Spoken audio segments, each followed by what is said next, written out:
ॐ ईश्वरो गुरुरात्मेति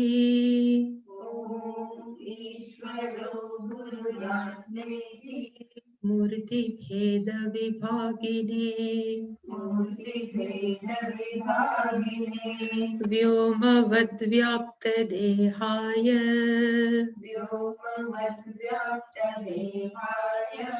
दक्षिणामूर्तये नमः।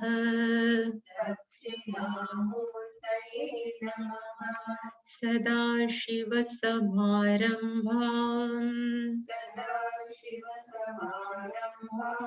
शङ्कराचार्यमध्यमाम् अस्मदाचार्यपर्यन्ताम् वन्दे गुरुपरम्पराम्।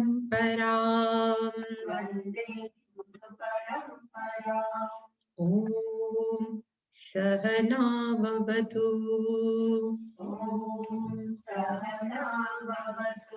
सहनौ भुनक्तु सह वीर्यङ्करवावहै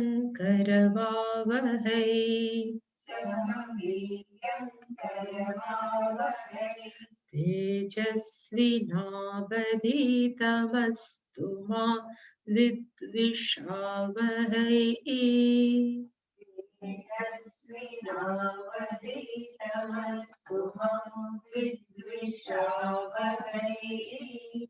ॐ शान्ति शान्ति शान्तिः।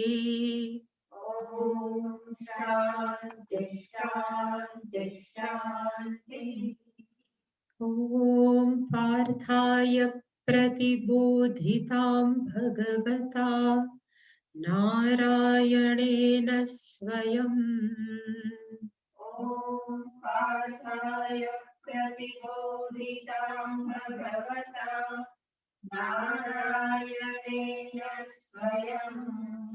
व्यासेन ग्रथितां पुराणमुनिना मध्ये महाभारतम्।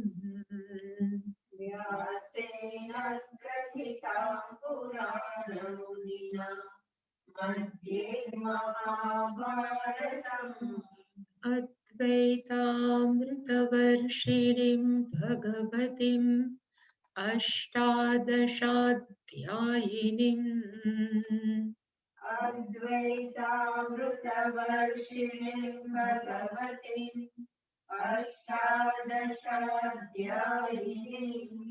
अम्ब त्वामनुसन्दधामि भगवद्गीते भवद्वेषिणीम्।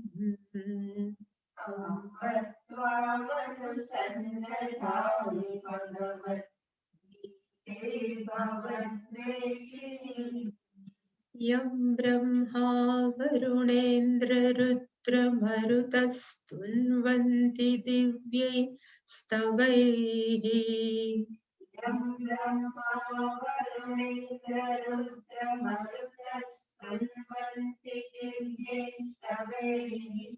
वेदैः साङ्गपदक्रमोपनिषदैर्गायन्ति यं सामगाः।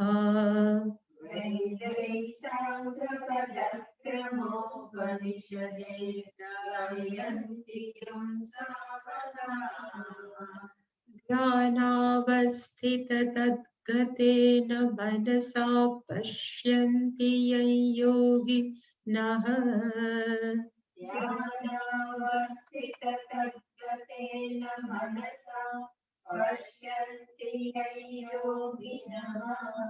यस्यान्तन्न विदुः सुरासुरगणा देवाय तस्मै नमः।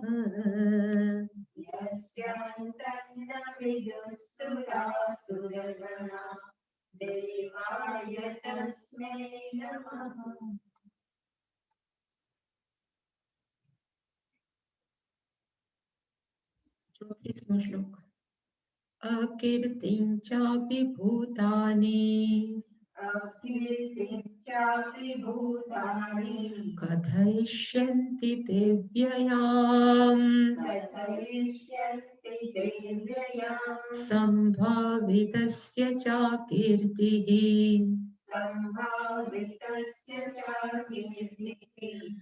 मरणादतिरिच्यते भयाद् रणादुपरतम् मन्स्यन्ते त्वां महारथाः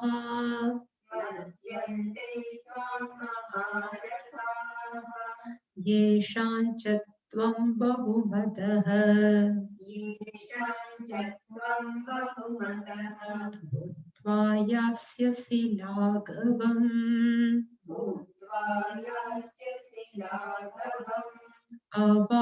अवाच्यवादांश्च बहून्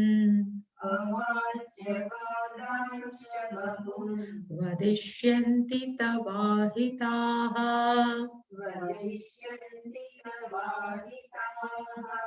निन्दन्तस्तव सामर्थ्यम् ततो दुःखतरन्नु किम् हतो वा प्राप्स्यसि स्वर्गम्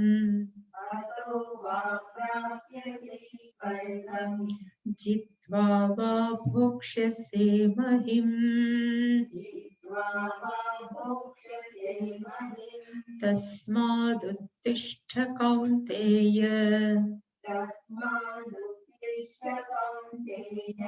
युद्धाय कृतनिश्चयः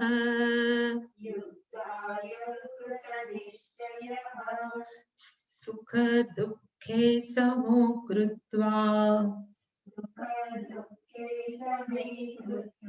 लाभालाभौ जयाजयो ततो युद्धाय युज्यस्व नैवं पापमवाप्स्यसि एषा ते विहिता सांख्ये बुद्धिर्योगे त्विमां शृणु बुद्ध्या युक्तो यया पार्थ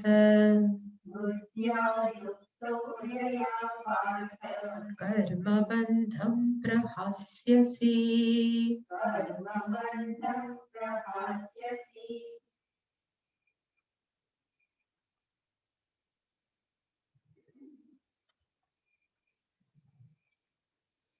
પાંત્રીસમાં શ્લોકની અંદર આપણે જોયું હતું કે મહારથાઃ મંસ્યન્તે, મોટા મોટા યુદ્ધ કહેવાય કે જે યુદ્ધમાં નિપુણ હોય એવા મહારથીઓ છે એ માનશે કે અર્જુન કેવો હતો તો કે ભયાત રણાદ ઉપરત, ભયને કારણે રણભૂમિ છોડીને ભાગી ગયેલો, અને તું કેને લાયક છો?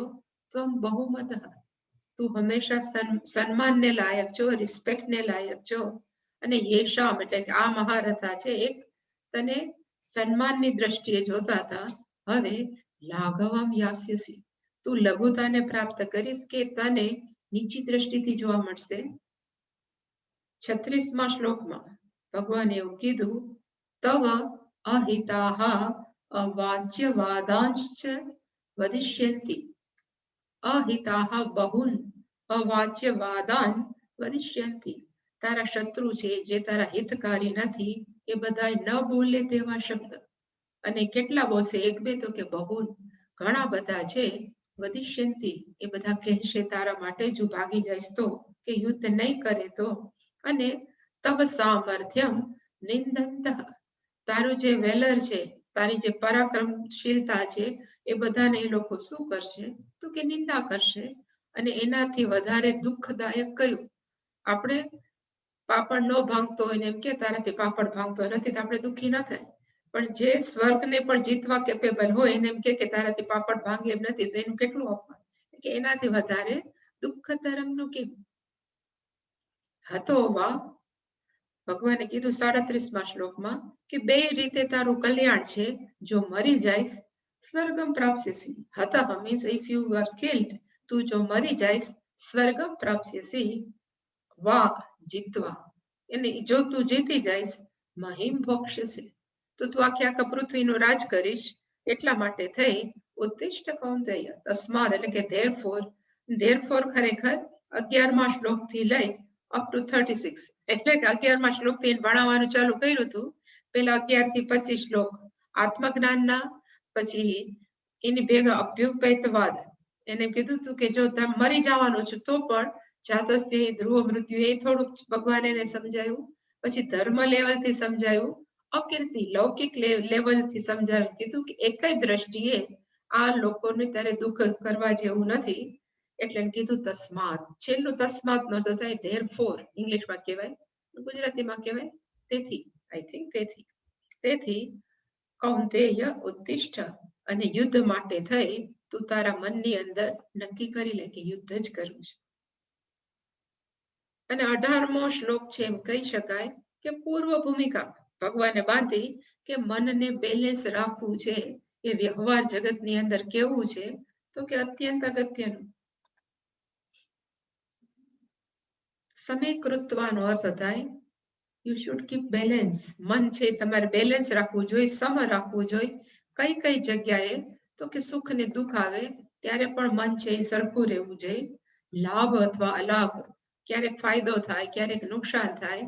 સમીકૃત્વ મન છે કહેવાય ને બેલેન્સ રાખવું જોઈએ. જય અજયો, ક્યારેક વિક્ટરી, ક્યારેક આપણે જીતી જાય ને ક્યારેક હારી જાય, છતાં મન કેવું હોવું જોઈએ. અહીંયા સમીકૃતવાનો અર્થ થાય આપણું મન છે એ બંને પલ્લાની અંદર બેલેન્સ રહેવું જોઈએ, સરખું રહેવું જોઈએ.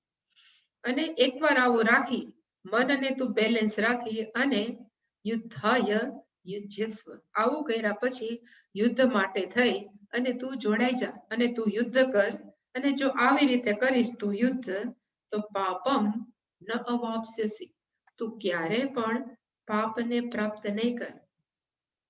કદાચ એમ જોઈ શકીએ કે એઝ એ આત્મા લેવલ જો અર્જુનને જ્ઞાન થઈ જાય કે આ બધા તો કેવા છે, તો ભીષ્મ દ્રોણ તો ખાલી બહારના આકાર છે, એ કોઈ મરવાના નથી. તો પછી એને મનમાં હંમેશા સમીકૃત થાય કે ભીષ્મ દ્રોણ તો બહારના ખોળિયા છે, એટલે બહારનું શરીર છે, ભીષ્મ દ્રોણ નથી. એટલે એ દ્રષ્ટિએ પણ પાપને અર્જુન પ્રાપ્ત ન કરે. કદાચ એનાથી નીચે ઉતર અભ્યુપેદવાદ, જાતસ્ય હિ ધ્રુવ મૃત્યુ ધ્રુવમ જન્મ મૃતસ્ય છે, એ દ્રષ્ટિએ પણ ભીષ્મ દ્રોણને જોવે તો એને કીધું કે એ લોકોનું પણ જન્મ છે તો મૃત્યુ નિશ્ચિત છે, તો એમાં પણ એને પાપને પ્રાપ્ત ન થાય. ધર્મ અધર્મની દ્રષ્ટિએ સપોઝ જુએ તો અધર્મનો જો પક્ષ આપ્યો હોય, લીધો હોય ભીષ્મ અને દ્રોણ જેવા મહારથીઓએ, તો અર્જુન છે એ અધર્મીને દંડ કરે છે. કોઈ એના કાકા એટલે કે એના પિતામહ કે એના ગુરુજનને દોષ કે એને હત્યા નથી કરતા. એટલે એ ન્યાયથી પણ પાપમ અવાપ્સ્યસી, તને પાપ છે એ નહીં પ્રાપ્ત થાય. અને ઇવન લૌકિક દ્રશ્ય, જો હું મરી જઈશ તો મને સ્વર્ગ મળશે અને હું જીવતો રહીશ તો મને મહિમ મોક્ષ, એ દ્રષ્ટિએ પણ હું પ્રાપ્ત ને તું ક્યારેય પાપને પ્રાપ્ત નહીં થાય.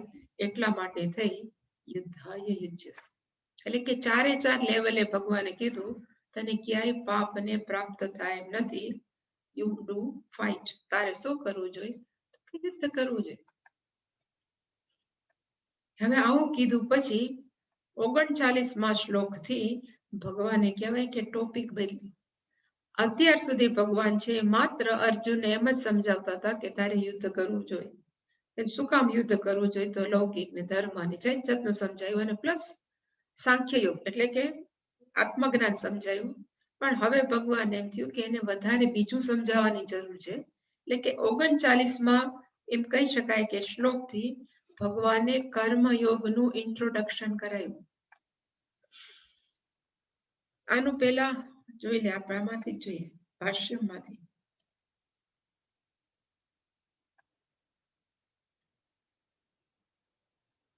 એટલે પહેલાનું કાયમ મને ભાષ્યમ ગમે. કોઈ પણ શ્લોક પહેલાનો જે મથાળું જે બાંધ્યું હોય એ બહુ સરસ શંકરાચાર્યજી લખે.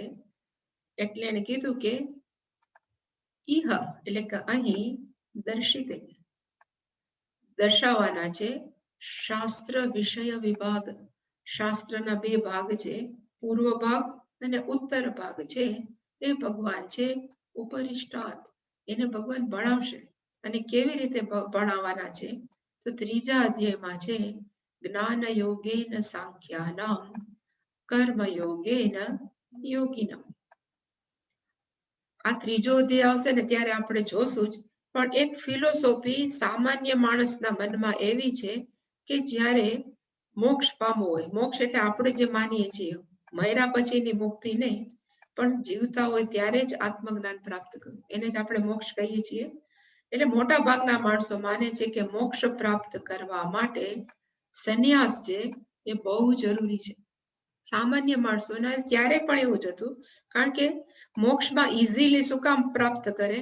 કારણ કે સંન્યાસીઓને કોઈ પણ જાતની જવાબદારી ન હોય. સંન્યાસીઓનો છે ભિક્ષા ઉપર પણ જીવી શકે અને જેટલું એને શાસ્ત્રનો અભ્યાસ કરવો એટલું કરી શકે. એના માટે થઈને અને એની પોતાની જિંદગી છે એને કહેવાય ને કે પ્રીડોમિનન્ટલી વધારે પડતું સંન્યાસીઓ કેના માટે જીવે? તો કે મોક્ષ માટે. એ જ એનું એક ગોલ છે. જ્યારે ગૃહસ્થોનો તો ગોલ કયો છે? તો કે એક તો એક ગૃહસ્થ છે એટલે પરિવારજનોની પણ રિસ્પોન્સિબિલિટી કે જવાબદારી હોય. એ જવાબદારી સાથે એ પણ મોક્ષ પ્રાપ્ત કરી શકે એવું શાસ્ત્રમાં છે. પણ સામાન્ય માણસો એમ જ માને છે કે સંન્યાસીઓ, અહીંયા હું લખું, સંન્યાસીઓને જ મોક્ષ મળે. આ બધા છે ગૃહસ્થીઓ છે એને મોક્ષ બહુ દૂર, એવું જનરલી પીપલ માને છે. એટલે જ ભગવાને અહીંયા એમ કે ત્રીજા અધ્યાયમાં કહેશે કે મોક્ષ માટે બે લાઈફસ્ટાઈલ ભગવાને કીધી છે. મોક્ષ પ્રાપ્ત કરવા માટેની બે પ્રકારની લાઈફસ્ટાઈલ નો અર્થ થાય જીવન જીવવાની પદ્ધતિ.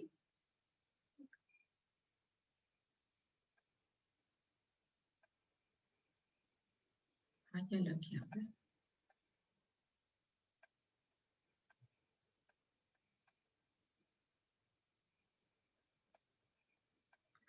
અને લાઈફસ્ટાઈલ નું નામ કયું છે?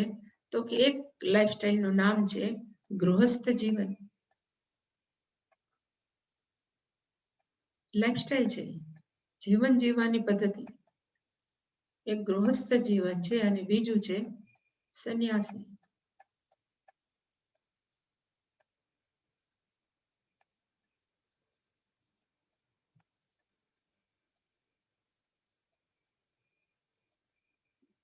સામાન્ય રીતે ગૃહસ્થની લાઈફસ્ટાઈલને કહેવાય પ્રવૃત્તિ લક્ષણ જીવન.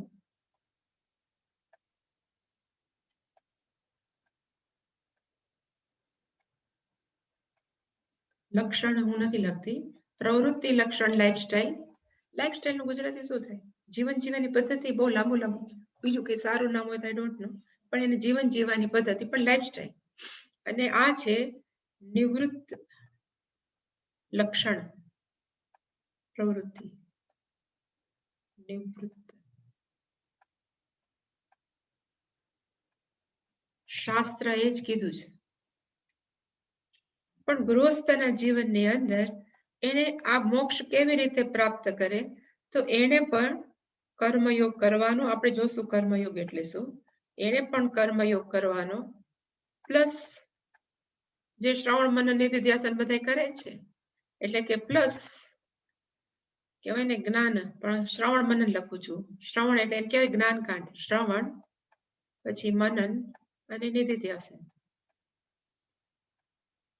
એ બરાબર વ્યવસ્થિત કરે તો એનાથી પણ મોક્ષસ્ય પ્રાપ્તિ, તો પણ મોક્ષની પ્રાપ્તિ થાય.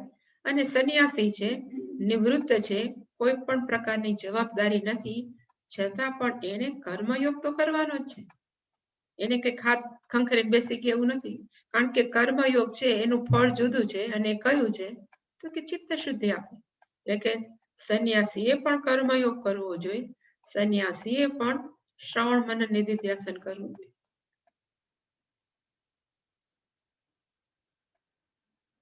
મનન ને છેલ્લે નિધિધ્યાસન. લાઈફસ્ટાઈલ જુદી છે, ગોલ કયો છે તો કે એક જ. પણ સામાન્ય માણસો માને કે અમારે તો જીવનમાં કેટલી છે જવાબદારી, અમારાથી ન થાય, અમારાથી આમ કરવું પડે. પણ એમ કે છે કે ગૃહસ્થ જીવન પણ કરી શકે અને એ ભગવાને અહીંયા કીધું જે હું વાંચું છું આપણે જે વાંચ્યું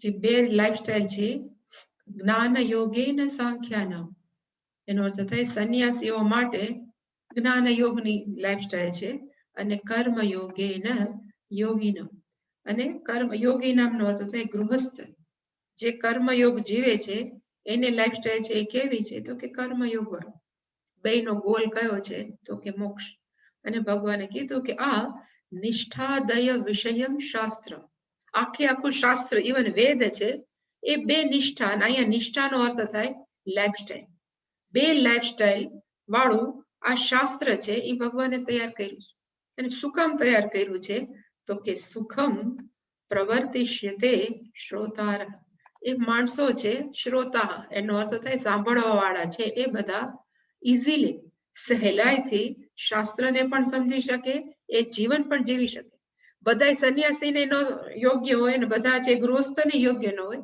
એને ધ્યાનમાં રાખીને ભગવાન આવું બતાવ્યું છે એટલે કે સુખમ પ્રવર્તિષ્ય કોના માટે તો કે બધા શ્રોતાઓ માટે એટલે ભગવાને વિષય વિભાગે એટલે કે ગૃહસ્થની અને સંન્યાસીનો બે વિષય વિભાગ પાડ્યા છે અને એનાથી શું થાય તો કે સુખમ ગ્રહિષ્યંતિ મોક્ષને એ સહેલાઈથી સમજી શકે ગ્રહણ કરી શકે એટલા માટે થઈ ગૃહસ્થ અને સંન્યાસી બે નિષ્ઠાદ્વય બે ભાગ પાડ્યા અને ભાગ કેના માટે પાડ્યા તો કે ગોલ તો એક જ છે માણસો એમ કે જુદા જુદા ફાંટા છે ઘણી વાર કે ને કે આત્મજ્ઞાન પ્રાપ્ત કરવાના જુદા જુદા ફાંટા છે કોક કે ભક્તિ યોગ છે કોક એમ કે ક્રિયા યોગ છે કોક કે અમારામાં રાજયોગથી અમે ભગવાનને પ્રાપ્ત કરીએ કોક કે જ્ઞાન યોગ શુષ્ક છે એવું જાત જાતના ફાંટા છે પણ એ બધી જ ભક્તિ યોગ કયો અષ્ટાંગ યોગ કયો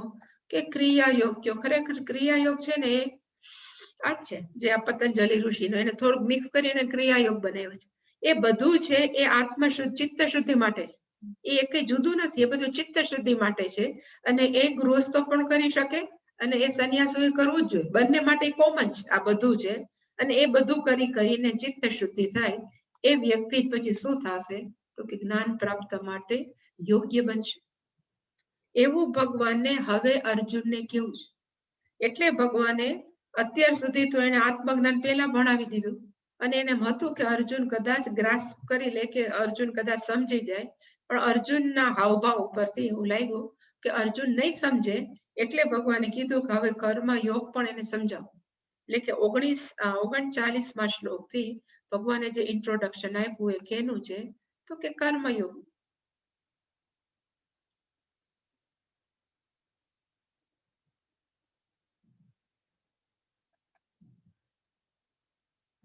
પેલું વાક્ય છે ને અહીંયા પૂરું થાય છે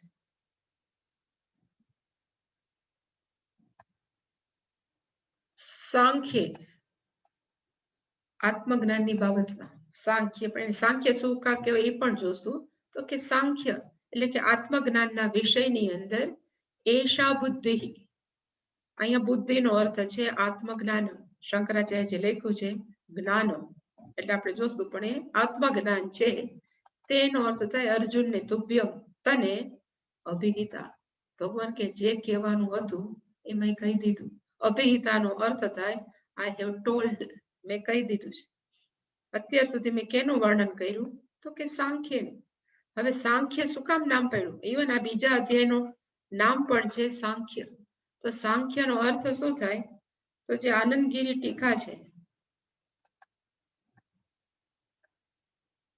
એની અંદર આ સાંખ્યની પરિભાષા લખી છે એને કહેવાય વ્યુત્પત્તિ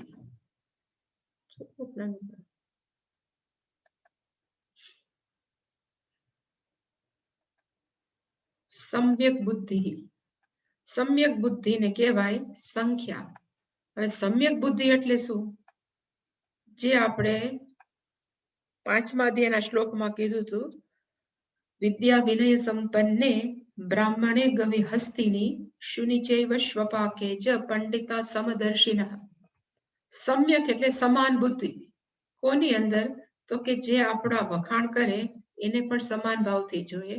કોક આપણી નિંદા કરે એને પણ આપણે એ જ સમાન ભાવથી જોઈએ. કોઈ સારો બ્રાહ્મણ આવે એને પણ સમાન ભાવથી જોઈએ.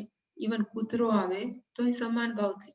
એટલે કે કોઈ પણ પ્રાણીઓની અંદર ભેદભાવ વગર એને સારી રીતે આપણે રાખીએ કે સારી રીતે આપણે વ્યવહાર કરીએ, એવું જે આપણું વ્યવહાર છે એને કહેવાય સમ્યક બુદ્ધિ. ખરેખર સમ્યક બુદ્ધિનો અર્થ થાય સમ્યક, વ્યવસ્થિત, પ્રોપરલી, ખ્યાયતે, જે કહેવાયેલી છે, જે વર્ણન કરાયેલી છે, અને કઈ છે તો કે વેદોની અંદર. વેદોની અંદર ઈશાવાસ્ય ઉપનિષદમાં છે કે મંત્ર ભૂલી ગઈ, એમાં એમ છે કે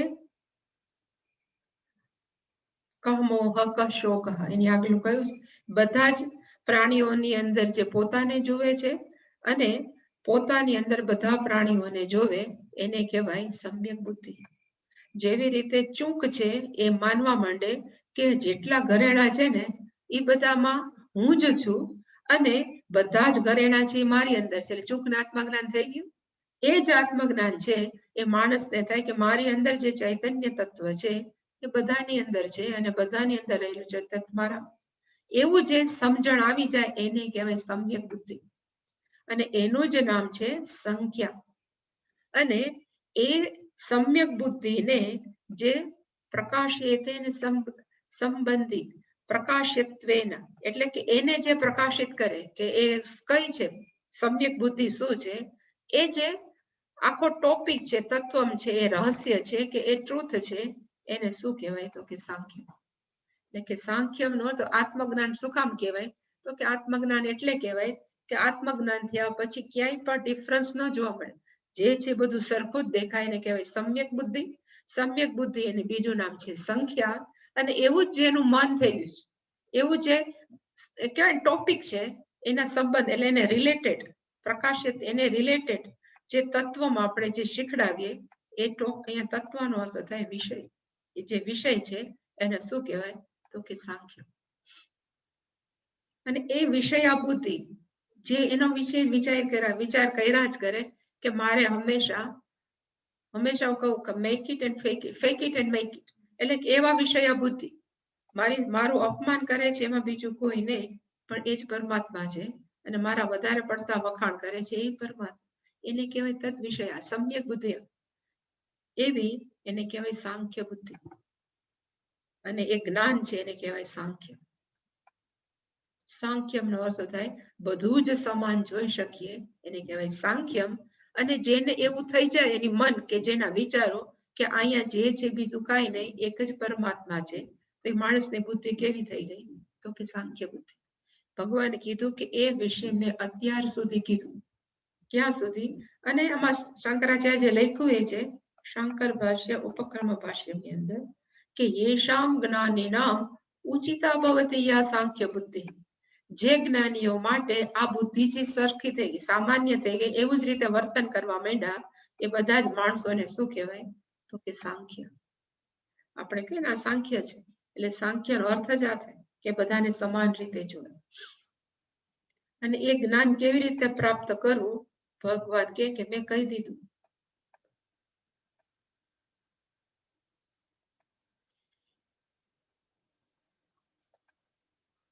સાંખ્ય બુદ્ધિ નો અર્થ મેં કીધો કે આત્મજ્ઞાન. અને બુદ્ધિનો અર્થ શંકરાચાર્ય જે લખ્યો કે બુદ્ધિનો અર્થ થાય જ્ઞાનમ, જે અત્યાર સુધી ભગવાને ભણાયું હોય 11 થી 24. અને એનાથી શું થાય તો કે સાક્ષાત શોક મોહાદિ સંસાર હેતુ દોષ નિવૃત્તિ કારણ. જો એકવાર આ જ્ઞાન પ્રાપ્ત થાય તો આપણું શું થાય તો કે આપણી મનની અંદર આપણે દુઃખી થાય છીએ, દુઃખને લીધે આપણે ખોટા નિર્ણયો લઈએ છીએ, એ જ શું છે તો કે સંસારનું કારણ. અને એ જે આપણે મનમાં વિચારીએ છીએ કે આ શું દુઃખી છું સુખી છું, એ જ મનમાં છે એને દોષ કહેવાય.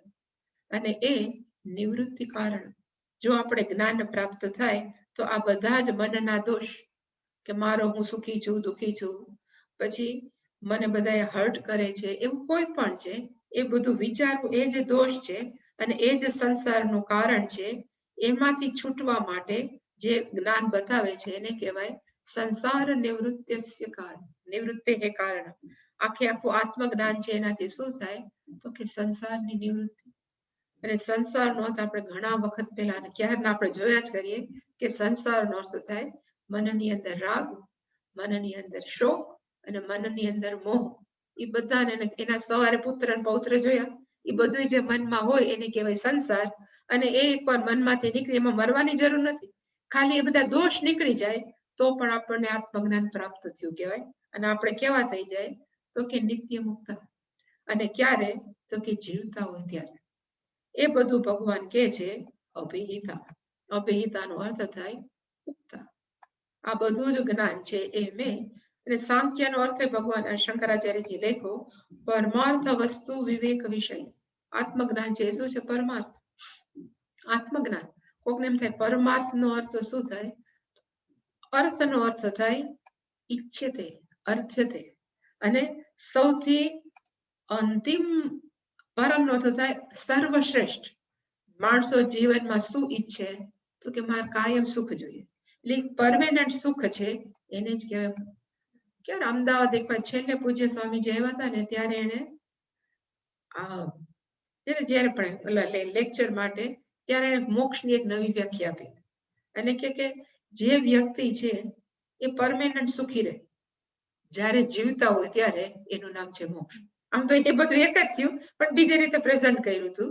એ જે પરમેનન્ટ સુખી રહે એના માટે જે ઈચ્છે એને કહેવાય પરમાર્થ. એટલે અહીંયા મેં એના માટે કે પરમાર્થ એટલે કે આત્મજ્ઞાન અને એ કેવી રીતે પ્રાપ્ત કરવા એ બુદ્ધિ મેં તને અત્યાર સુધી શીખડાવી. ભગવાને સાંખ્ય બુદ્ધિ અભિહિતા. મેં તને શીખડાવી, હવે હું તને શું કરવાનો છું તો આ બુદ્ધિ છે ને હું પાછી લઈ લઉં છું. બુદ્ધિ યોગે તું ઇમામ શૃણુ. તું ઇમામ, તમારે કઈક આવી ગયો છે, તું ઇમામ શૃણુ ને આવી ગયો છે હોશિયાર. તો હવે ફરી વાર અહીંયા બુદ્ધિ નો અર્થ થાય જ્ઞાન. પેલામાં જ્ઞાન હતું પરમાર્થ વસ્તુ વિષય, હવે બુદ્ધિનો અર્થ થશે કે કર્મયોગ. કે કર્મયોગની બાબતની અંદર કેવી રીતે એ આપણે પ્રાપ્ત કરવું, અથવા આપણે બુદ્ધિને ઉડાડી દઈ પણ યોગે તું ઇમામ શૃણુ. કર્મયોગ છે એ કેવી રીતે કરવું? અહીંયા યોગનો અર્થ થાય કર્મયોગ. કર્મયોગના વિષયની બાબતને, વિષય સપ્તમી, એની અંદર તું એટલે કે હવે, ઇમામ એટલે કે ઇમામ બુદ્ધિ, આ બુદ્ધિ છે હવે તું આ સાંભળ. એટલે અહીંયા બુદ્ધિનો અર્થ છે કે કેવી રીતે કર્મયોગ જીવવું એ સમજણ. પેલા મેં અહીંયા બુદ્ધિ, એક જ બુદ્ધિનો નિર્ણય, અહીંયા બુદ્ધિનો અર્થ થયો તો પેલા સાંખ્ય બુદ્ધિ. હવે કઈ બુદ્ધિ છે તો કે કર્મયોગ બુદ્ધિ. કે કર્મ કેવી રીતે કરવું એ બાબતનું જ્ઞાન કે એ બાબતનું સમજણ છે તું મારી પાસેથી સાંભળ ભગવાન. અને કોલો એમ કદાચ એમ કે કેટલું તમે જણાવશો, જાણી જાણીને મારે ફાયદો. એટલે ભગવાન હવે એ જ કર્મયોગના વખાણ કરે. પછી આપણે એનું ભાષ્ય જોશું, બહુ સરસ લખ્યું. પણ એવું કીધું કે બુદ્ધ્યા યુક્તો યયા પાર્થ, એટલે કે હે પાર્થ, યયા બુદ્ધ્યા યુક્ત, યયા કર્મ યોગ બુદ્ધ્યા યુક્ત. જે કર્મયોગ યુક્ત થી તું તારા મનમાં રાખ તો તારું શું થશે? કર્મ બંધમ પ્રહાસે. તું કર્મના બંધન માટે છૂટી જઈશ. હાસ્ય છે એનો અર્થ હસવા માંડીશ એવું નથી, કારણ કે ગુજરાતીમાં હાસ્ય એટલે આપણે હસવું કહીએ, પણ જહાતી જેમ હા એનું છોડવું થાય એનું આ ભવિષ્યકાળ છે. તું શું થાય તો કર્મના બંધમાંથી છૂટી જઈશ. ક્યારે? જો તું કર્મયોગની બુદ્ધિ વાળો હઈશ તો. એટલે આમાં શંકરાચાર્ય લખ્યું, પછી મેં તમારા માટે કંઈક તૈયાર રાખ્યું છે. શંકરાચાર્યજી યોગ શીખડાવે છે કે કર્મયોગ એટલે શું. ડિટેલ તો આપણે ઓલું આવશે ત્યારે જોશું. પણ એને કીધું કે યોગનો અર્થ થાય તત્ પ્રાપ્તિ ઉપાય. તત્ એટલે કે આત્મજ્ઞાનના પ્રાપ્તિ માટે થઈને. કર્મયોગ છે બીજા એકે માટે નથી. એક છે જ્ઞાન પ્રાપ્તિ.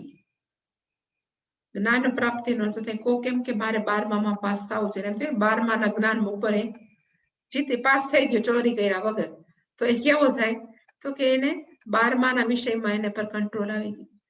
હવે 12મું પાસ થવું હોય તો એને મિનિમમ 11મું તો પાસ થવું જોઈએ. એટલે આપણે કહીએ કે એની યોગ્યતા કઈ છે? 12મા પાસ કરવાની યોગ્યતા તો કે 11th પાસ. એવી જ રીતે મારે આત્મજ્ઞાન પ્રાપ્ત કરવું છે તો એ આત્મજ્ઞાન પ્રાપ્ત કરવા માટે યોગ્યતા કઈ હોવી જોઈએ? એટલે એને કીધું કે કર્મ યોગ કરો તો માણસનું મન કેવું થશે? તો કે જ્ઞાન પ્રાપ્તિ યોગ્ય. કે કર્મ યોગ છે એ શું કરાવશે? તો કે આપણા મનને યોગ્ય બનાવશે. અને કેના માટે યોગ્ય બનાવશે? તો કે તત્પ્રાપ્તિ ઉપાય. એ આત્મજ્ઞાનને પ્રાપ્ત કરવા માટે એ આપણા મનને તૈયાર કરશે. અને એમાં આપણું મન કેવું થઈ જશે? તો કે નિસંગ થયા. આ બધાની ડિટેલ આપણે જોશું, પણ નિસંગ થયા એનો અર્થ થાય કોઈ પણ જગ્યાએ આપણે બંધાશું નહીં. સંગહનો અર્થ થાય જોડાવું, નિસંગનો અર્થ થાય કે જોડાશું નહીં. જો કર્મયોગ શું છે એની આપણે થિયરી સમજી લઈ તો કર્મ કરતા હોવા છતાં પણ આપણે તો નિસંગ જ રહેશું. કારણ કે કર્મ કેવા ભાવથી કરીએ છીએ? તો કે ઈશ્વરાર્પણ બુદ્ધિથી. ત્યાં પણ આપણું પર્સનલ રાગ દ્વેષ નથી. અને કર્મનું ફળ હું સ્વીકારું છું. કેવી રીતે સ્વીકારીશ? તો કે પ્રસાદ ભાવનાથી. ત્યાં પણ મને આવું શું કામ આપવું એ નહીં થાય. એટલે કે નિસંગ થયા. અને ધારો કે આવું મન થઈ જશે તો આપણે જે ભગવાન કે છે ને એમાંથી છૂટી જશું. કે શેમાંથી છૂટશું? તો કે દ્વંદ્વ ગ્રહણ પૂર્વક. જે સુખ દુઃખ છે, શોક મોહ છે, જયા જયો જે પેલા બધું આવ્યું હતું ને એ બધા દ્વંદ્વ છે, જન્મ મરણ છે. એ બધા દ્વંદ્વમાંથી આપણે શું થઈ જશું? તો કે છૂટી જશું. અને માણસ કેવી રીતે છૂટશે? તો કે ઈશ્વર આરાધનાર્થે. ઈશ્વરની આરાધના કરવા માટે. અને ઈશ્વરની આરાધના કરવા માટે બેસ્ટ સાધના કઈ છે? એટલે એને કીધું કર્મયોગ. અને કર્મયોગ છે એ શું છે? તો કે કર્મ અનુષ્ઠાન. માણસ અનુષ્ઠાન બોલે કે મારે 1 મહિનો વિષ્ણુ સહસ્ત્રના જપ કરવા છે. આપણે અનુષ્ઠાન લઈ કે ગણપતિ અથર્વશીર્ષ ઓલું જે આવે ત્યારે અમે એ બધાને અનુષ્ઠાન કહેવાય. પણ એ બધું પૂરું થઈ જાય અમુક ગાળાની અંદર. 1 મહિના આપણે કોક એમ કે ભાઈ ગાયત્રીનું મારે અનુષ્ઠાન લેવું છે. એક આ અનુષ્ઠાન એવું છે જે લાઈફ ટાઈમ છે. અને એ અનુષ્ઠાનનું નામ કયું? તો કે કર્મ યોગ રૂપી અનુષ્ઠાન. કારણ કે આપણે જીવીએ છીએ ત્યાં સુધી કર્મ કરવાના જ છીએ. અને દરરોજ જે પણ કર્મ કરતા હોય દર કર્મ વખતે આપણે એવી ભાવના કરવાની કે આ કર્મ હું કોના માટે કરું છું? તો કે ઈશ્વર આરાધના કરશે. અને એવી જ રીતે હું પળે મારા જાતના કર્મના ફળ અનુભવું છું. એ પણ કોના માટે? તો કે ઈશ્વર આરાધના. આ બે જો આપણું મન થઈ જાય તો એ જ એટલે કે આપણી લાઈફ જ આખી શું થઈ જાય? તો કે અનુષ્ઠાન. અને એવી રીતે જે જીવન જીવે એને કહેવાય કે માણસે કેવી લાઈફસ્ટાઈલ જીવી? તો કે કર્મ યોગ સાધના.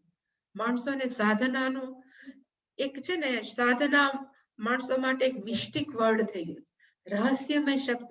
અને સાધના એટલે એમ જ માને છે કે એક ખૂણામાં બેસી અને આપણે જપ કર્યા કરીએ ને એને જ સાધના કહેવાય. પણ માણસોને ખબર નથી પડતી કે ખૂણામાં બેઠા છો ત્યાં સુધી મનમાં શું હાલતું એ ખબર ન. કારણ કે આપણને ખબર નથી આપણા મનમાં શું છે. આપણા મનમાં શું છે ક્યારે ખબર પડે? જ્યારે બીજા સાથે વ્યવહાર કરીએ. બીજા સાથે વ્યવહાર કરીએ ત્યારે બધા ફૂલના હાર ન પહેરાવે, કોઈક જોડા ન પહેરાવે, કોઈક આપણે યારે ન બોલે, ત્યારે પણ આપણું મન છે કેવું રહે છે? જો આપણું સમાન રહે, સારી રીતે રહે, તો એનાથી વધારે શ્રેષ્ઠતા કઈ? અને એટલા માટે સૌથી શ્રેષ્ઠ સાધના કઈ છે? તો કે કર્મયોગ સાધના. ઉપાસના કરતા પણ. કારણ કે ઉપાસનાની અંદર કોર્નરમાં બેસીને આપણે જપ કર્યા કરશું. જ્યારે કર્મયોગ એવી વસ્તુ છે માણસો વચ્ચે રહી, જુદા જુદા માણસો, વિવિધ માણસો, વિષમ માણસો, એ બધા વચ્ચે રહી ટુ કીપ સમત્વે કૃત્વા, એમ આપણું મન જે રાખવું એનું નામ જ છે કર્મ અનુષ્ઠાન. એટલે કે ભગવાન કે છે એ માટે થઈને હવે કેમ કરવું? એ કર્મયોગ છે કેમ કરવો? કારણ કીધું ને કે ત્વિમામ શૃણુ, એટલે કે હવે હું તને શૃણુનો અર્થ થાય અનંતરમ એવ. અત્યાર સુધી તો આત્મજ્ઞાન આપી દીધું, પછી અનંતરમ નો થાય આફ્ટર ધેટ. હવે પછી ઉચ્યમાનામ બુદ્ધિ. હવે જે હું યોગનું, જે બુદ્ધિનું વર્ણન કરવાની છે એનું નામ કયું છે? તો કે કર્મયોગની અંદર આપણું મન કેવું હોવું જોઈએ? તત્શૃણુ. એ તું મારી પાસેથી સાંભળ. અહીંયા મેં કઈક રાખ્યું છે.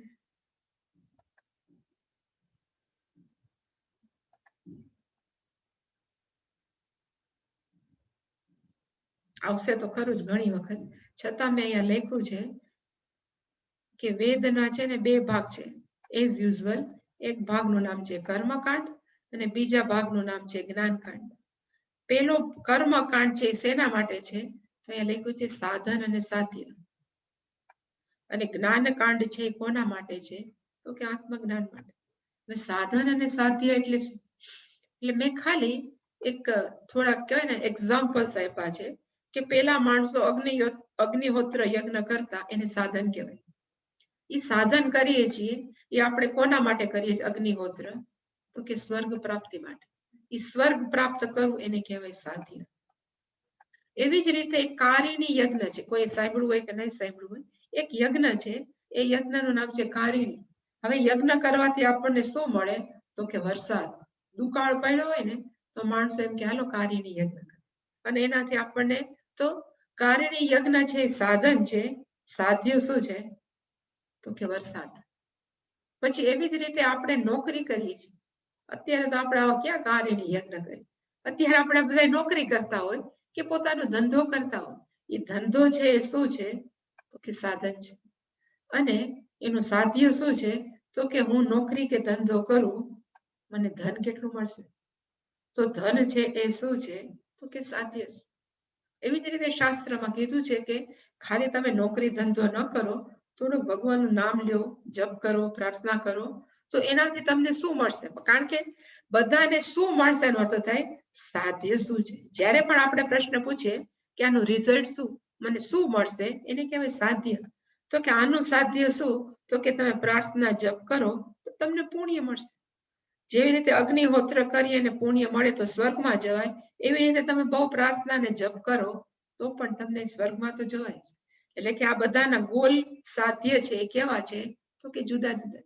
આ તો ખાલી મેં આમાં સેમ્પલ આપ્યા, પણ કદાચ એમ પણ કે ભાઈ તમારે સારી પત્ની જોતી હોય તો તમારે કેવું કર્મ કરવું, સારો નોકર જોતો હોય એટલે બધી જ ડિટેલ. એટલે કે સાધ્ય છે નોકર હોઈ શકે, સાધ્યથી સારી પત્ની હોઈ શકે, સારા બાળકો હોઈ શકે, કાંઈ પણ, એ બધા છે સાધ્ય છે એના માટે. એટલે કે દુનિયાવી સાધન મોટે ભાગે, અને સાધ્ય પણ કેવું? તો કે લગભગ દુનિયાવી. ખાલી સ્વર્ગ છે એ મર્યા પછીનો, ઇવન પુણ્ય છે આપણે જોતા નથી. અને બધા એમ કે આ મારું કરવા માટે મારે કરવાનું શું? મારું સારામાં સારું સાધ્ય જોતું હોય તો કરવાનું શું? એટલે અહીંયા લખ્યું છે કે 5 પ્રકારના કર્મ કરવા જોઈએ.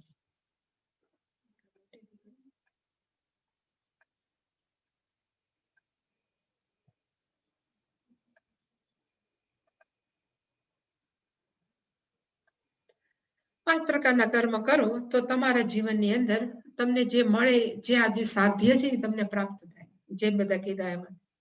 હવે 5 પ્રકારના કર્મ કયા? જે આપણે ઘણી વખત જોયા છે, પણ નિત્ય કર્મનો અર્થ થાય, અહીંયા મેં કર્મ નથી લખ્યું પણ બધા પાછળ આવે: નિત્ય કર્મ, નૈમિત્તિક કર્મ, કામ્ય કર્મ, પ્રાયશ્ચિત અને નિષિદ્ધ કર્મ. નિત્ય કર્મ એટલે ક્યાં? તો કે રોજ આપણે કરતા હોય એ માતા પિતાની સેવા નિત્ય કર્મ, ભગવાનની સેવા પૂજા નિત્ય કર્મ, આપણી જે જવાબદારીઓ છે એ બધી જ આપણે કરીએ એ નિત્ય કર્મ છે. એ પેલું છે એ નિત્ય કર્મ. નૈમિત્તિક કર્મ કોને કહેવાય?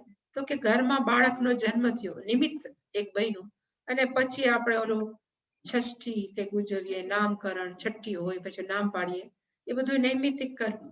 એવી જ રીતે લગ્ન થયા હોય, લગ્ન પછી આપણે બધા વરઘોડિયા ઘરે આવીને કંઈક કંઈક જે કરતા હોય, બધા પોતપોતાના ઘરનું કંઈક જુદું હોય, એને બધા નિમિત્ત પ્રાપ્ત કરીને. અને એવી જ રીતે કોકનું મૃત્યુ થયું, મૃત્યુ થાય પછી આપણે 12મું કરીએ, 10મું કર્યા, એ બધાને કહેવાય નૈમિત્તિક કર્મ. એ પણ કરવાના. પછી આમાં લખ્યું છે કામ્ય કર્મ પણ વેદના પૂર્વ ભાગમાં છૂટે છે. કામ્યનો અર્થ થાય તમને ગમતાવી એવી ઈચ્છા પૂરી કરવા માટે કરાતા કર્મ. કામ એટલે કે ઈચ્છા, કામ્ય એટલે કે ગમતા વિષયો.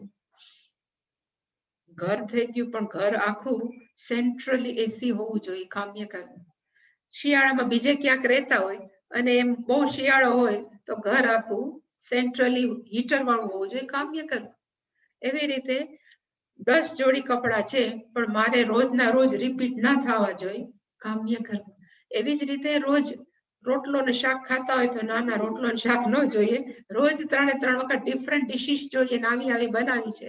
આવા નાના મોટા, આ તો ખાલી જસ્ટ એક્ઝામ્પલ, એવા તો કેટલાય મોટા હોય કે ભાઈ મારા હજારો રૂપિયા કમાવા, આ કમાવા, એ બધાને કહેવાય કામ્ય કર્મ. ગમતી ઈચ્છા વાળા કર્મ એને કહેવાય કામ્ય કર્મ. પ્રાયશ્ચિત કર્મ, કોક ભૂલથી આપણે કઈ ખોટું થઈ ગયું હોય તો શાસ્ત્ર કહે છે કે ભૂલથી થઈ જાય એનો વાંધો નહીં, આટલું કરો તો એને બેલેન્સ થઈ જાય, ન્યુટ્રલાઇઝ થઈ જાય, પ્રાયશ્ચિત કર્મ. અને છેલ્લું છે નિષિદ્ધ કર્મ. નિષિદ્ધ નો અર્થ થાય ન કરવા જેવા કર્મ, એ ક્યારેય ન કરવા. સપોઝ કલંજમ ન ભક્ષયેત, સુરામ ન પીબેત, દારૂ ન પીવો, માંસ ન ખાવું, એવા કેટલાય લિસ્ટ છે. આવું ન કરવું. હવે શાસ્ત્ર એમ કે આ લિસ્ટ આપ્યું એમાંથી માણસોએ ક્યાં કર્મ કરવા જોઈએ? જેને માત્ર કર્મયોગ કરીને આત્મજ્ઞાન પ્રાપ્ત કરવું છે, બીજા બધા માટે નહીં, જેને જે કરવું હોય. પણ જેને ખરેખર કર્મયોગ કરીને આત્મજ્ઞાન પ્રાપ્ત કરવું છે, એને ક્યાં કર્મ કરવા જોઈએ? તો કે નિત્ય અને નૈમિતિક. એ તો ગૃહસ્થ છે એટલે ડ્યુટી જ છે, પણ નિત્ય અને નૈમિતિક કર્મ કરો, અને તમે સાવ સ્કીપ કરો. તમારા જીવનની અંદર કામ્ય કર્મને ક્યાંય સ્થાન જ ન હોવું જોઈએ. ક્યારેક ભૂલથી થઈ જાય તો પ્રાયશ્ચિત કર્મ કરો, પણ કામ્ય કર્મ પણ નહીં કરવાનું અને નિષિદ્ધ કર્મ પણ નહીં કરવાનું. અને આ બધા જ કર્મ છે પાછા કયા ભાવનાથી કરો એની આપણે પાછું જોશું, છતાં પણ ઈશ્વરાર્પણ બુદ્ધિથી. એટલે એને કીધું કે પરમાત્મા અર્થે, એવું કંઈક લખ્યું હતું શંકરાચાર્યજી ભાષ્યમાં, કે બધા જ કર્મ કરવા પણ કેવું? ઈશ્વર આરાધનાર્થે, ઈશ્વરની આરાધના. જો આ બધા કરતા જ રહે તો આનું રિઝલ્ટ શું? શંકરાચાર્ય તો કર્મ બંધમ પ્રહાસ્યસી લખ્યું, પણ આનું રિઝલ્ટ એક જ છે, ચિત્ત શુદ્ધિ.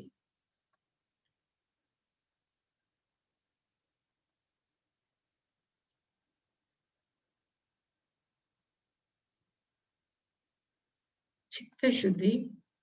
અને ચિત્ત શુદ્ધિને કહેવાય જ્ઞાન યોગ્યતા પ્રાપ્તિ. આપણું મન છે, ચિત્ત એટલે કે આપણું મન છે, એ જ્ઞાનને ઝીલવા માટે કેવું થયું? તો કે યોગ્ય બન્યું.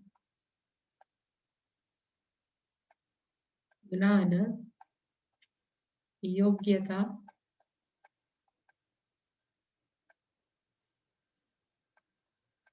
પ્રાપ્તિ. આપણું મન છે, અને એકવાર જ્ઞાન યોગ્યતા પ્રાપ્ત મન થઈ ગયું એટલે અધિકારી બની ગયું. જ્ઞાન છે કેવું છે? તો કે સહેલું છે. કષ્ટ વધારે ક્યાં છે? તો કે જ્ઞાન યોગ્ય કરવા માટે જ આખી લાઈફ જોઈએ. આત્મજ્ઞાન પ્રાપ્ત કરવું છે ને, એમ હંમેશા કંઈક ચૂટકીનું કામ. એકવાર મન તૈયાર થઈ ગયું, વઘાર તૈયાર થયું એટલે બધા કે નાખે એટલે ખાવાનું તૈયાર થઈ જાય, એની પ્રિપેરેશનમાં જ વાર છે. શાકભાજી કાપવાના, આ કરું, જાત જાતની કડાકોટ છે, એ બધી પ્રિપેરેશનમાં વાર છે. શાક ચડતા બહુ વાર ન લાગે, ધારો કે સાવ ફ્રેશ હોય તો. એવી જ રીતે કડાકોટ વધારે ક્યાં છે?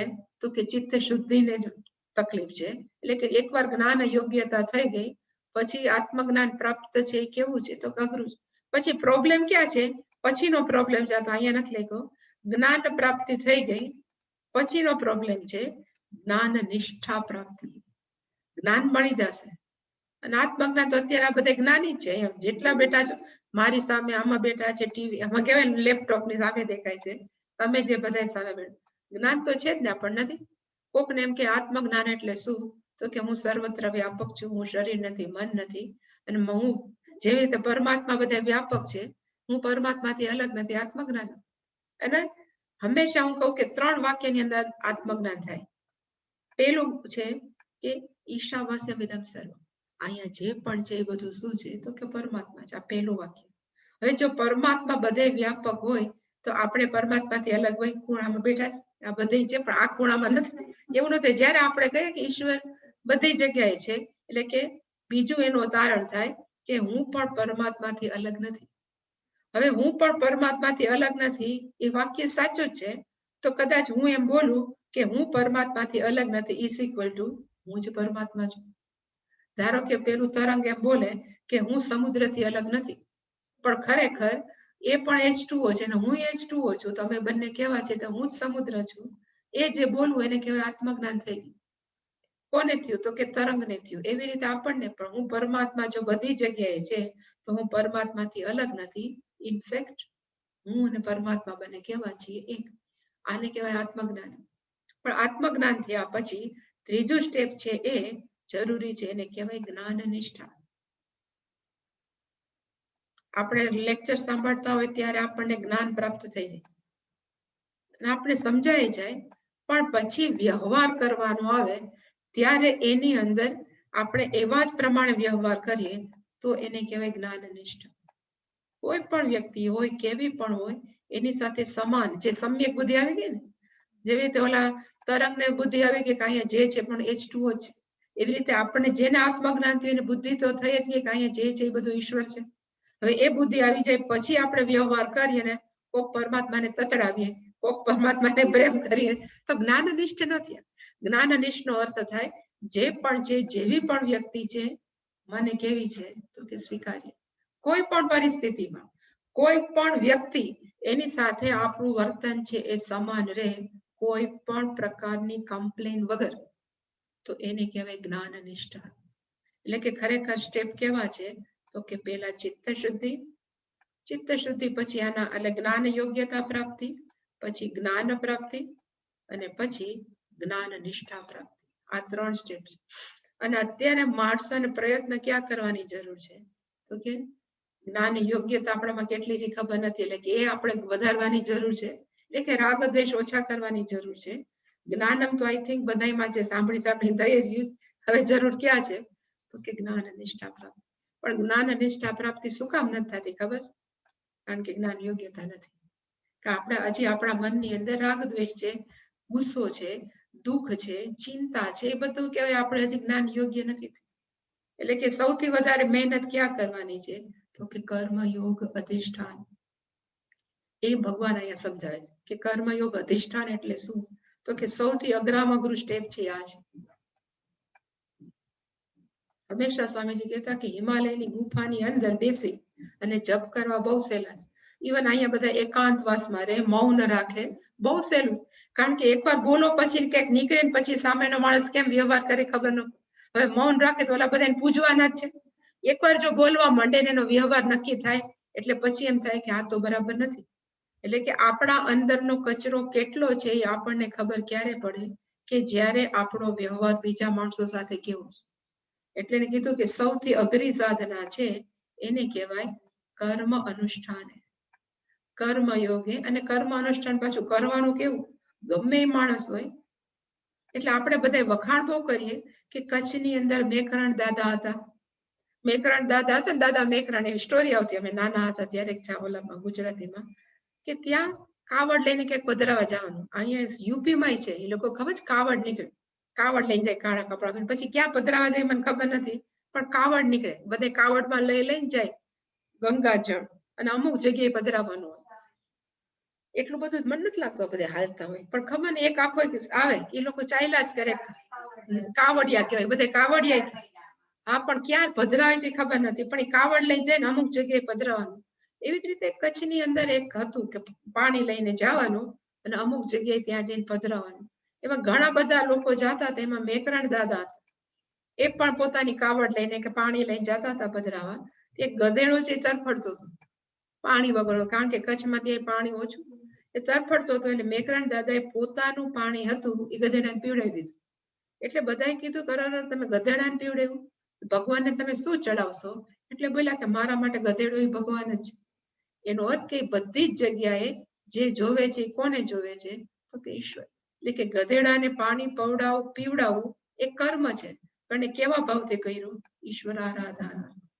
એવા ભાવથી આપણે કર્મ કર્યા જ કરીએ તો જ મન શું થશે તો કે જ્ઞાન યોગ્યતા પ્રાપ્તિ માટે તૈયાર થશે.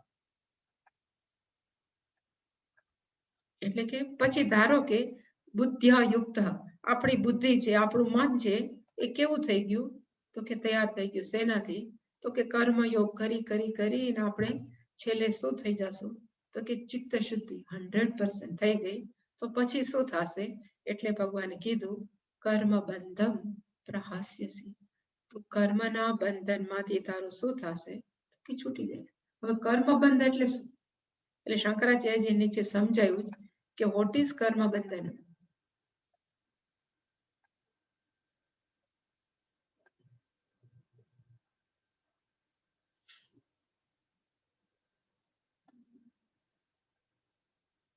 કર્મ એવ ધર્મ અધર્મ આખ્ય બંધ. એને કીધું કે કર્મ બંધ એટલે શું? તો માણસ એમ કરે આ કર્મ કરીશ તો મને પુણ્ય મળશે, આ કર્મ કરીશ તો મને પાપ પ્રાપ્ત થશે, પુણ્યથી મારું સારું થશે અને પાપ કર્મથી મારું આ થશે, એવું આપણે સતત વિચારતા હોય જે સારા અને ધાર્મિક માણસો હોય. હવે એવું એટલે ધર્મનો અર્થ થાય પુણ્ય, અધર્મનો અર્થ થાય પાપ. એટલે અહીંયા જે લખ્યું છે કર્મ છે એ કેવું છે? તો કે પાપ અને પુણ્ય એનો જ આપણે બંધનથી બંધાયેલા છીએ. હવે એ પાપ અને પુણ્ય રૂપી બંધથી આપણે જ્યારે છૂટી જશું, અને ક્યારે છૂટશું? તો કે આત્મજ્ઞાન પ્રાપ્ત થાય ત્યારે જ છૂટી, એમને તો છૂટવાના નથી. એટલે લખ્યું કે એ આત્મજ્ઞાન પ્રાપ્ત થશે, પણ કેવી રીતે થશે? ઈશ્વર પ્રસાદ નિમિત્ત. ભગવાન જ્યારે પ્રસન્ન થશે તેને કારણે જ્ઞાન પ્રાપ્તિ. પછી જ્ઞાન પ્રાપ્તિ થશે અને ત્યારે જ માણસ એમાંથી છૂટશે? તો કે પુણ્યમાંથી અને પાપમાંથી. એટલે કોકને એમ થાય કર્મ બંધ એટલે શું? તો પાપ અને પુણ્યનો સમૂહ, એને જ કર્મ કહેવાય. સંચિત કર્મ કહીએ, પ્રારબ્ધ કર્મ કહીએ, એ બધા કર્મ જે ટેકનિકલ નામ છે. આપણે જ્યારે કહીએ કે કર્મ, તો કર્મ જે ટેકનિકલ નામ છે. કર્મનો અર્થ થાય ધર્મ અધર્મ, અને ધર્મ અધર્મનો અર્થ થાય પુણ્ય પાપ. કારણ કે આખું સંસાર છે એ આના ઉપર જ ચાલે છે, પુણ્ય ઉપર ને પાપ ઉપર. અત્યંત પુણ્ય કર્યું તો ઉર્ધ્વ ગતિ, અત્યંત પાપ કર્યું તો અધોગતિ. આપણે બધા મિશ્રાજી છીએ, પાપ અને પુણ્યના કેવા છીએ? તો કે આપણે મિક્સચર છીએ. એટલે મનુષ્ય જીવન મળ્યું અને ભગવાને ચાન્સ આપ્યો કે તું પુણ્ય પણ વધારે કરી શકે એમ છો, તું પાપ પણ વધારે કરી શકે એમ છો, અને તું ધાર તો એમાંથી છૂટી શક પણ એમ છો. અને કેવી રીતે છૂટી શકીએ? તો કે કર્મયોગ વાળું જીવન જીવ, અને જીવન જીવી જીવીને તું તારી ચિત્ત શુદ્ધિ કર, અને પછી જ્ઞાન પ્રાપ્તિ. એનાથી તારું તો શું થશે? તો કે તું છૂટી જઈશ. એટલે આત્મજ્ઞાન પ્રાપ્ત કરવા માટે કર્મયોગ છે એ શું છે? તો કે પાયોનિયર. આપણે કહેવાય ને એનો જે બેઝ છે, એનું ફાઉન્ડેશન છે. એટલે ભગવાને આવી રીતે એનું કહેવાય કે પૂર્વ ભૂમિકા બાંધી. હવે ભગવાને સીધું ચાલુ ન કર્યું કે કર્મયોગ એટલે શું. ભગવાને અત્યારે માણસો જે કરે ને એવું એનું કર્મયોગનું એડવર્ટાઇઝમેન્ટ કર્યું. અત્યારની ભાષામાં કહીએ તો સર્ફ એક્સેલ વાપરો. શું કામ? તો કે ગમે એવો કેવો ડાઘ બોલે, ગમે એવો જોરદાર ડાઘ હોય નહીં જતો રહે, પછી આમ કરીને કપડા બતાવે કે આમાંથી આમ ગયા. એટલે આપણને એમ થાય કે આપણે એક્સેલ એકવાર તો વાપરવો જ. પછી ગમે વોશિંગ પાવડર હોય એ જે બતાવે છે એને કહેવાય એડવર્ટાઇઝમેન્ટ. એનાથી આપણા મનની અંદર એક રુચિ જગાવે કે એકવાર તમે આ પાવડર વાપરીજો. એવી રીતે ભગવાન અત્યારે વખાણ કરે છે કે ભાઈ કર્મયોગ છે એ કેટલો સારો છે. જો એનો વખાણ સાંભળીને માણસને એમ થાય કે ચાલો ને ટ્રાય કરીએ. જો કર્મયોગ આટલો બધો સારો હોય અને હું ખાલી પાપ અને પુણ્યને ધ્યાનમાં રાખીને હું કર્મ કરું છું, એના કરતા કર્મયોગથી કર્મ કરું તો એમાં ફેર કેટલો. એ મહત્તા અથવા એની સ્તુતિ, અથવા અત્યારની ભાષામાં કહીએ તો એનું એડવર્ટાઇઝમેન્ટ, એના વખાણ એ કહેવાય ને 40મા શ્લોકમાં ભગવાન કરે છે. નેહ વિક્રમનાશોસ્તિ પ્રત્યવાયો ન વિદ્યતે સ્વલ્પમપ્યસ્ય ધર્મસ્ય ત્રાયતે મહતો ભયાત. 3 ફાયદા કીધા આ શ્લોકની અંદર ભગવાને. પહેલો ફાયદો છે કે ઇહ અભિક્રમનાશઃ ન અસ્તિ. આમાં નેહા છે ને એમાં ન ઇહ, એ આવડી ગયો છે ને, ન ઇહ. ન ઇહ પછી અહીંયા છે હજી તમારે અભિક્રમ એટલે કે દીર્ઘ સંધિ. ન ઇહ અભિક્રમનાશઃ અસ્તિ. બીજું છે પ્રત્યવાયઃ ન વિદ્યતે. આ બીજો ફાયદો છે. અને ત્રીજું આખું વાક્ય નીચેનું લાઈન છે, સ્વલ્પમ અપી ધર્મસ્ય મહતો ભયાત ત્રાયતે. આ ત્રીજો ફાયદો છે. એમાં પહેલો શબ્દ છે અભિક્રમ. અભિક્રમનો અર્થ થાય નાશ. અભિક્રમ શંકરાચાર્ય લખ્યું છે કે અભિક્રમ શબ્દ છે અહીંયા અભિક્રમ. એક શરૂઆત કરીએ આપણે શરૂઆત કરીને પછી આગળ જ ન વધે આપણે કહીએ ને આપણી શરૂઆત ઘણી વાર કોકે કીધું ફેક્ટરી ખોલી પછી ક્યાં પહોંચી તો કે અધ્ધરથી પૂરી થઈ ગઈ, ચાલુ ન થાય, એને કહેવાય અભિક્રમ. કોઈ શરૂઆત કરી પછી આગળ ન વધી. એવું થાય કોકે ઉત્સાહમાં આવીને ચાલુ કર્યું, બસ હવે કર્મયોગ વાળું જીવન જીવું, પછી એમ વચ્ચેથી મૂકી દે તો ઈવન જેટલું કર્યું હોય ને એનું ફળ મળે, એને કહેવાય અભિક્રમ.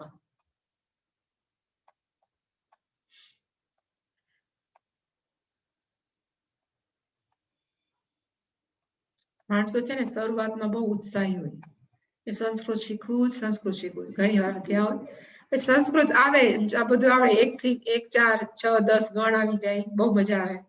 પછી રામ હાય જેવા થોડાક આવે એ બધું બહુ રીતે પાર્ટિસિપન્સ આવે, પછી કૃદંત આવે, પછી કે હવે આપણે બહુ રાખીએ તો ધીમે ધીમે કા ડ્રોપ થતા જાય બધા.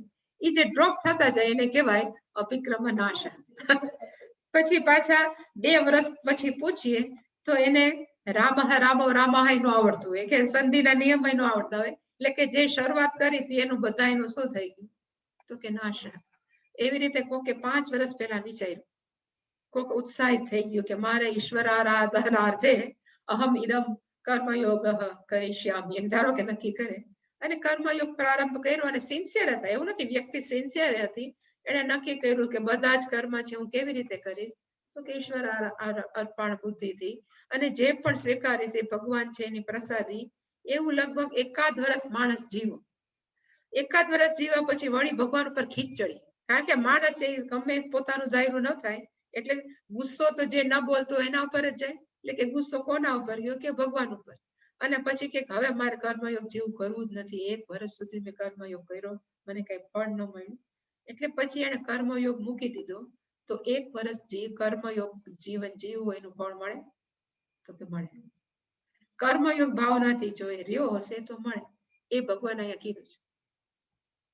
એટલે અહીંયા કીધું કે અભિક્રમ ઇહ નો અર્થ લખ્યો છે મોક્ષ માર્ગે અથવા કર્મયોગની બાબતની અંદર અભિક્રમ નાશ, જેની શરૂઆત કરી એટલે લખ્યું કે અભિક્રમ નો અર્થ થાય પ્રારંભ. એકવાર શરૂઆત કરી દીધી પછી એનો નાશ છે એ ન અસ્તિ, એ નાશ ન થાય.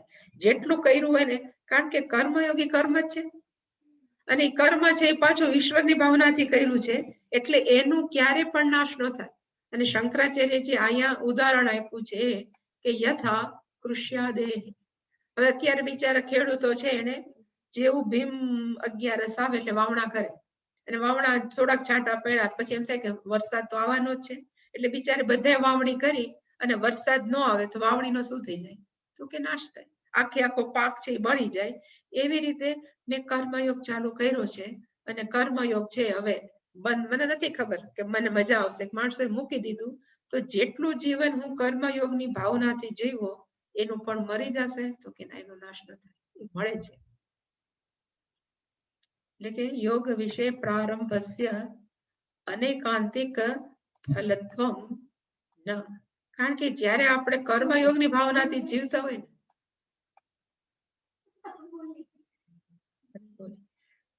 એને શું કામ થયું ખબર, એ બિચારી ભણતી લાગે, એટલે એની અંદર અનેક અંતિક ફલત્વમ ન, આપણે જે બીજું કામ કરીએ, ધારો કે કૃષિ કરીએ, તેમાં આપણે શું ઈચ્છીએ કે પાક મળે.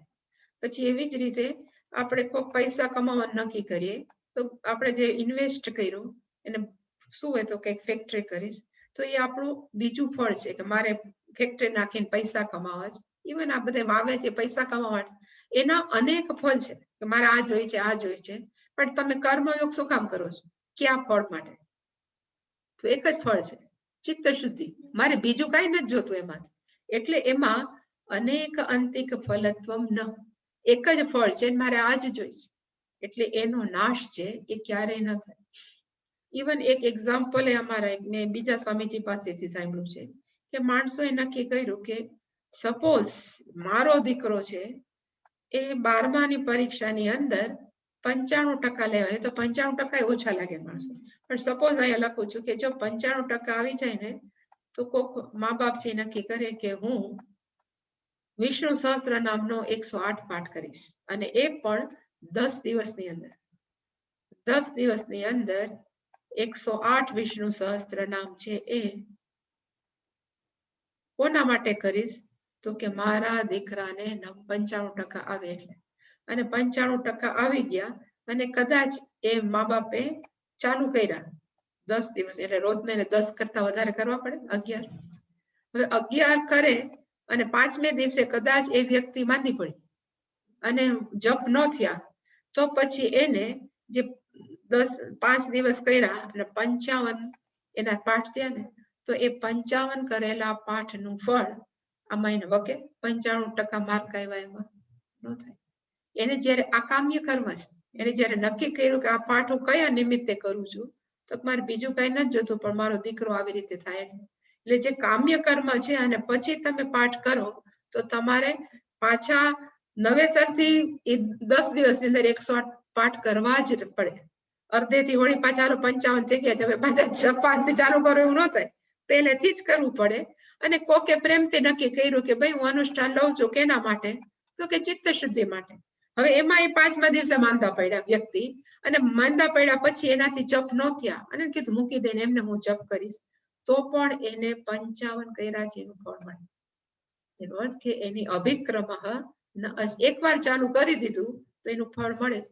કારણ કે પેલા બધા છે એ તો કેવા છે તો કે જાત જાતના ફળની ભાવનાથી કર્યા, જ્યારે કર્મયુગનું તો ફળ કયું છે તો કે એક જ, અને કયું તો કે ખાલી ચિત્ત શુદ્ધિ, એટલે એનો નાશ ક્યારેય ન થાય. ઇવન આ જન્મની અંદર કોક પૂછતું હોય કે આ જન્મની અંદર ખાલી આપણે 40% ચિત્ત શુદ્ધિ થઈ, આ તો 40% નો આપણે ઓછી રાખીએ. આપણે ગણીએ કે કોકની 20% ચિત્ત શુદ્ધિ થઈ આ જન્મમાં, આટલી ચિત્ત શુદ્ધિ કરીને એનો આ જન્મ પૂરો થઈ ગયો. ભગવાન કરે ને ગચ્છતી બીજો નવો જન્મ પ્રાપ્ત થયો. ભાવના એટલી જાણું છે કે આવું બધું કરવું છે તો એને શરૂઆત ક્યાંથી કરવી પડશે 21%. ફરી પાછી નવી ઘોડી નવો દાવ ન થાય એટલું એને કહેવાય અભિક્રમ નાશ ન અસ્તિ. ક્યારે પણ જે શરૂઆત કરી હોય એનો નાશ ન થાય.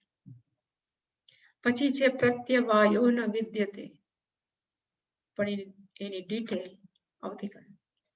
ઓમ પૂર્ણમદ પૂર્ણમિદં પૂર્ણાત પૂર્ણમુદચ્યતે પૂર્ણસ્ય પૂર્ણમાદાય પૂર્ણમેવાવશિષ્યતે.